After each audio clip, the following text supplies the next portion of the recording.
नमस्कार। कांग्रेस के नेता राहुल गांधी का एक बयान आया।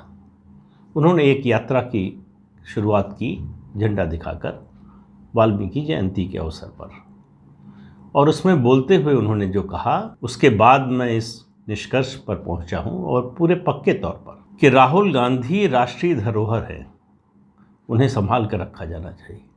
उनके जैसा ज्ञानी मुझे नहीं लगता भारतीय राजनीति में कोई है। जब भी बोलते हैं कोई नई बात ही बताते हैं। उन्होंने एक और नई बात बताई। उन्होंने कहा कि ये जो भारतीय संविधान में आइडिया ऑफ इंडिया है, जो भारतीय संविधान बना है, पता है आपको किसके विचारों पर बना है? ये महर्षि वाल्मीकि के विचारों पर बना। ये आइडिया ऑफ इंडिया का ख्याल जो है भारतीय संविधान में, वो महर्षि वाल्मीकि के कारण आया है। अब सब लोगों को आश्चर्य हो रहा है कि भारत का संविधान 1950 में बना। महर्षि वाल्मीकि ने रामायण लिखी त्रेता युग में, और हमारे यहाँ 4 युग माने जाते हैं सनातन धर्म के मुताबिक। सबसे पहले सतयुग, फिर त्रेता युग, फिर द्वापर, फिर कलयुग। और आपको बहुत से लोगों को पता होगा, कुछ लोगों को पता ना हो शायद, कि ये जो मान्यता है इसके हिसाब से, और ये साइंटिफिक मान्यता है। ये कोई ऐसा नहीं है कि किसी ने लिख दिया या किसी की जो है अपनी अवधारणा के आधार पर है। ये ल्यूनर कैलेंडर के हिसाब से है, और पूरी तरह से वैज्ञानिक आधार पर बनाई गई।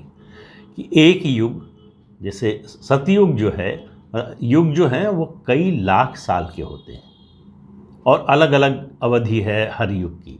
जैसे सतयुग की अवधि जो है वो 17,28,000 साल मानी जाती है। उसके बाद त्रेता युग की 12,96,000 साल मानी जाती है। फिर द्वापर युग आया, उसकी 8,64,000 वर्ष मानी जाती है अवधि, और कलयुग की 4,32,000 वर्ष मानी जाती है।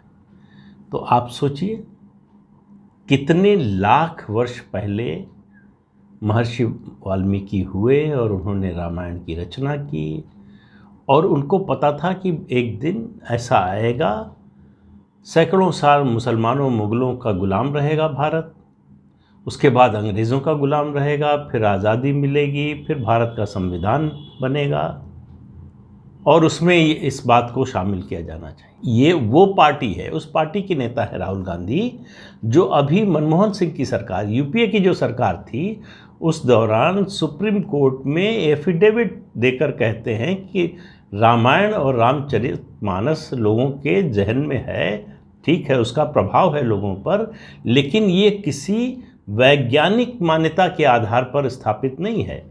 ये इतिहास नहीं है। ये सुप्रीम कोर्ट में सरकार की ओर से, कांग्रेस पार्टी जिसका नेतृत्व कर रही थी उसकी ओर से ये शपथ पत्र दिया गया।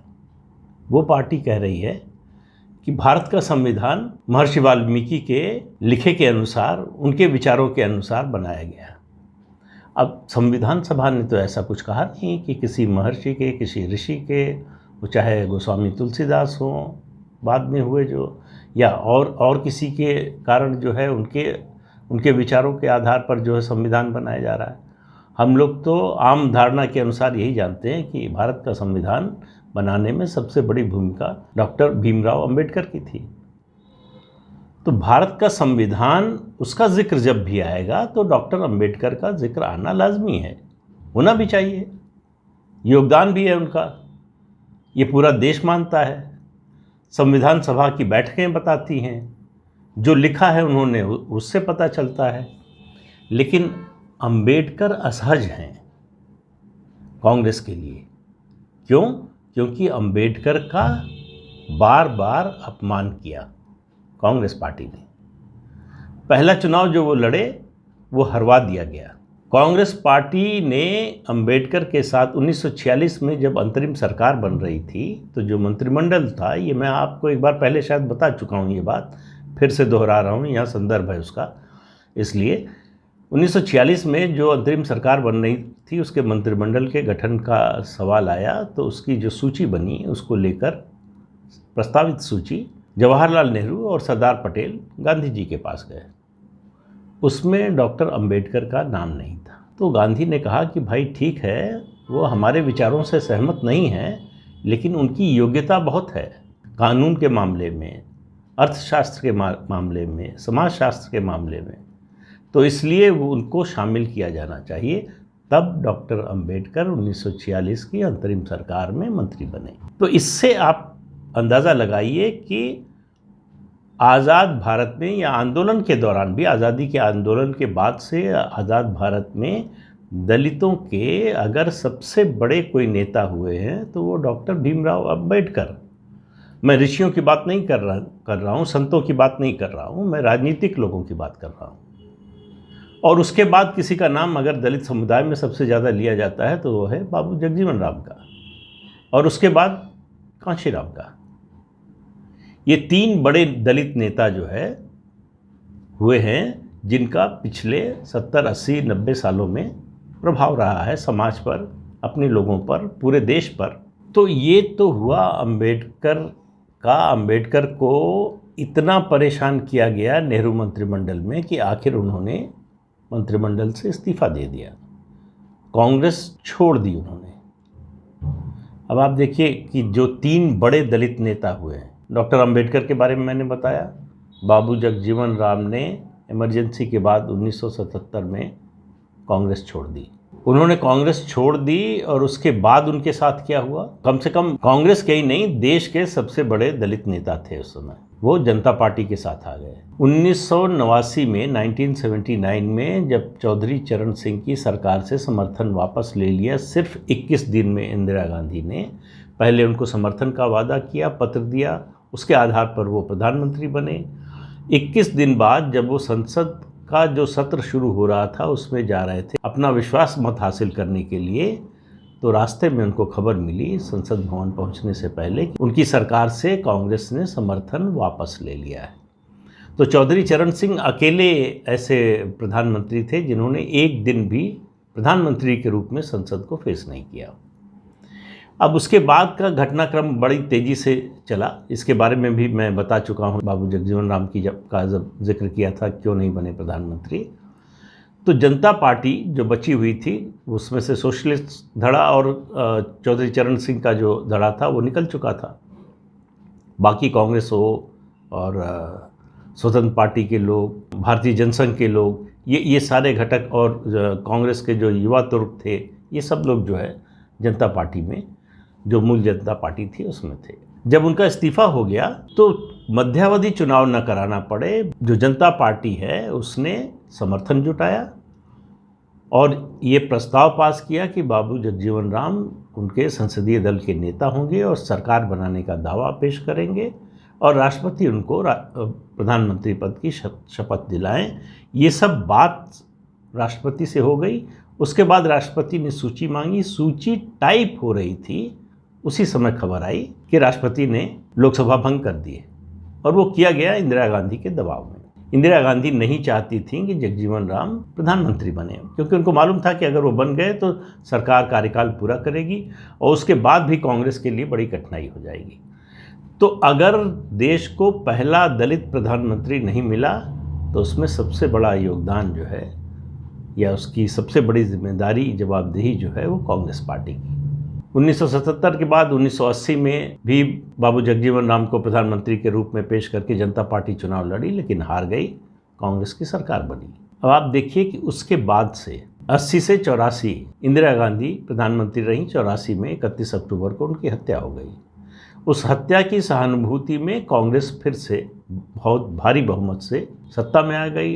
राजीव गांधी प्रधानमंत्री बन चुके थे, लेकिन उसके बाद वो जो हुआ था बाबू जगजीवन राम के साथ, उसका जो चुनावी असर है वो दिखाई देने लगा राजीव गांधी की 5 साल की सरकार के बाद।